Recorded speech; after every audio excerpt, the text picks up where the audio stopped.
Alright guys, by now you should know the whole schedule. So you know today I got a game review, Far Cry 3. As usual, I'm gonna go through the bad points and then I'm gonna go through the good points. First off, just let me say, if you haven't played Far Cry 3, play it. It's an amazing game. I mean, there's really not much holding it back, but here's just a couple of things that I found. First off, and probably most importantly, it's an open world game. But for some reason they thought that the missions themselves would be open. So you'll just be kind of going through the mission and all of a sudden you'll sort of, it's not a wall, but the game will tell you, oh, you can't go here, you can't leave the mission area. And it's kind of like, if I could just go a little bit over there, it would really help me to get to wherever, and it gets a little annoying. It's not a big deal. I really didn't have much of a problem with it. But it does kind of put a damper on the whole open world idea, because it's kind of like, well, now the world's not really open.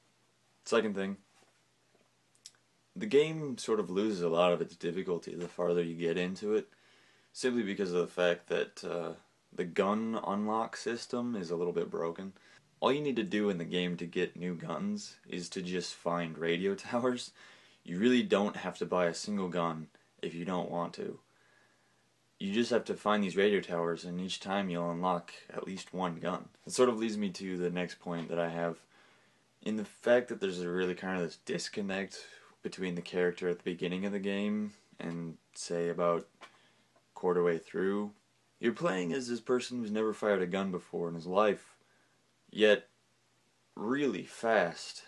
You're carrying around sniper rifles and rocket launchers, and there's really nothing saying that, oh, this guy is all innocent and can't kill people, because you're gunning down people left and right. Last problem I had with the game was the final boss, I guess you could say. I don't know if you'd really call him a boss. In gamer terms, yeah, that's what he'd be. But if you know the characters at all, you know that there's two main bad guys. There's Voss and Hoyt. Hoyt being the final boss. But the thing of it is that you barely really get to know Hoyt at all, so there's less of a connection between you and him than there is between you and Voss. Because for most of the game, you're actually sort of being hunted by Voss, and his character is just so great that after that part of the game, Hoyt just sort of seems like an afterthought.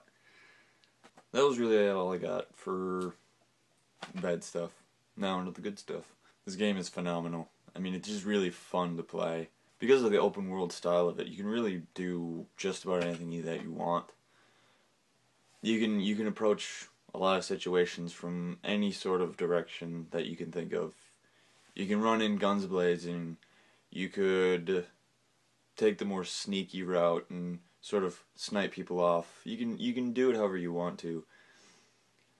All around the island, there's a bunch of bases that you can take over, and there's really no limitation on how you want to take these bases over.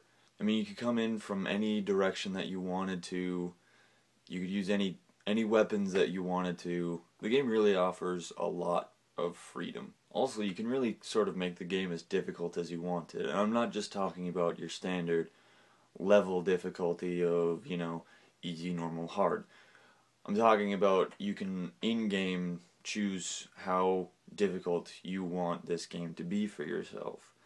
And when I say that, I mean, you have a map, but you have to unlock sections of the map by finding radio towers.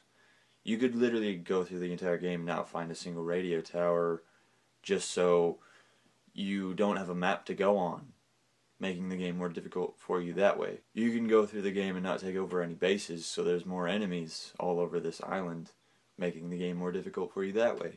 There's an upgrade system. You could not upgrade any of your stats, making the game more difficult that way. You could say to yourself, I'm going to stick with one gun, I'm going to stick with a pistol, and that's all you could use the entire game.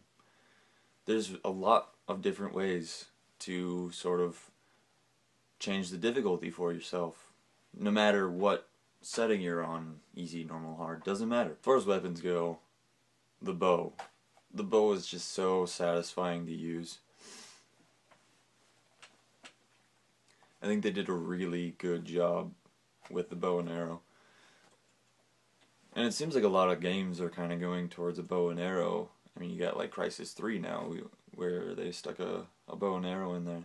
But it just feels more satisfying than using a sniper rifle, because you really have to sort of train yourself with the drop off of the arrow.